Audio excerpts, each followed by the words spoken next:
Salam jemaat Tuhan, salam jumpa lagi dalam program Light of Revival, renungan firman Tuhan yang akan menuntun kita di sepanjang hari ini. Mari kita sama-sama membaca firman Tuhan di dalam Filipi 2 ayatnya yang ke-8. Dan dalam keadaannya sebagai manusia, ia telah merendahkan dirinya dan taat sampai mati, bahkan sampai mati di kayu salib. Kristus merendahkan dirinya.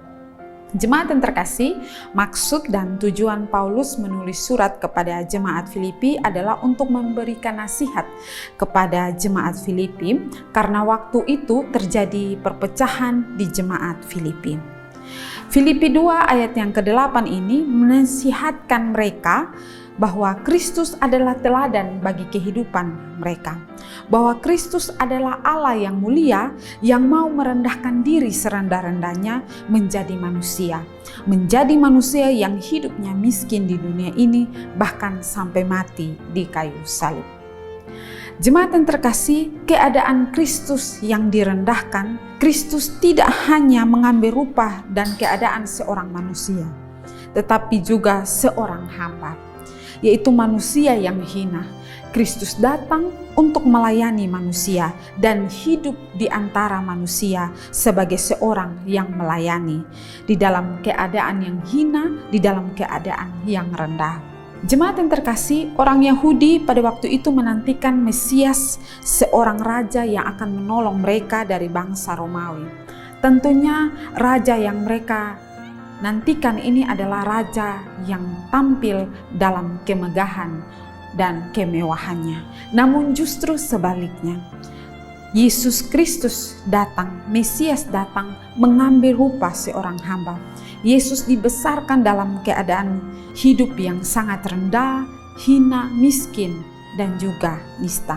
Ia tidak memiliki tempat untuk meletakkan kepalanya. Hidupnya pun dari sedekah orang, bahkan seorang yang penuh kesengsaraan dan hidupnya menderita.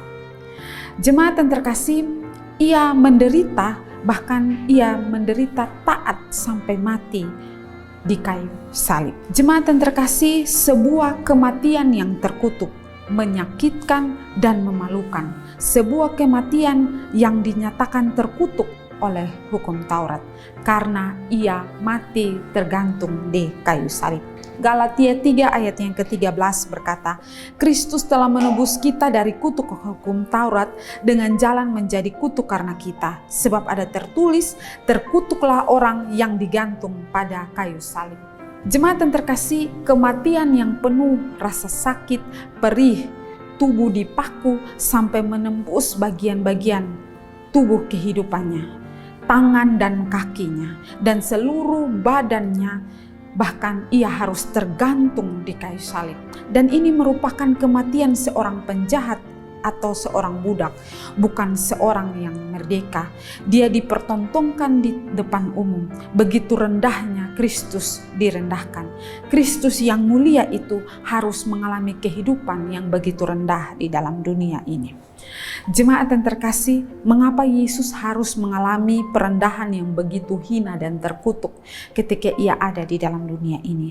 Ia harus mengalami itu agar kita manusia berdosa dibebaskan dari hukuman Allah. Jemaat yang terkasih, Allah yang suci dan adil akan menghukum manusia yang berdosa. Karena Allah tidak dapat bersatu dengan orang berdosa, maka Kristuslah yang menggantikan kita orang berdosa mendapatkan hukuman itu. Itu alasan yang pertama, mengapa Yesus harus mengalami perendahan yang begitu hina dan terkutuk. Yang kedua, mengapa Yesus harus mengalami perendahan yang begitu hina dan terkutuk, ialah ia mengalaminya agar kita mendapatkan hidup yang kekal. Jemaat yang terkasih, upah dosa ialah maut. Orang berdosa pasti akan binasa selama-lamanya. Tetapi bagi orang berdosa yang sungguh-sungguh percaya kepada Kristus, yang sudah merendahkan dirinya datang ke dalam dunia ini pasti akan mendapatkan hidup yang kekal. Kita semua orang berdosa. Ketika kita mau sungguh-sungguh percaya kepada Kristus yang sudah datang ke dalam dunia, yang menderita dalam kehidupannya, bahkan menderita sampai mati di atas kayu salib. Kita yang percaya kepadanya, pasti kita akan mendapatkan hidup yang kekal. Kristus mengalami perendahan yang begitu hina dan terkutuk agar kita yang percaya kepadanya mendapatkan hidup yang kekal. Jemaat yang terkasih, teladan yang baik yang Kristus berikan bagi kita. Kristus merendahkan dirinya sampai mati di atas kayu salib. Kristus merendahkan dirinya sampai terhina dan terkutuk. Bagi kita orang-orang berdosa yang percaya kepadanya. Kiranya renungan firman Tuhan hari ini boleh menolong dan memberkati kita. Mari kita berdoa. Tuhan, terima kasih untuk renungan hari ini. Kami diingatkan kembali bagaimana pengorbanan Kristus yang begitu mulia mau jadi hina dan terkutuk bagi kita orang-orang berdosa. Terima kasih Tuhan. Kami boleh merefleksikan firman Tuhan ini dan mengingat akan kasih dan kebaikan Tuhan di dalam kehidupan kami ya Tuhan.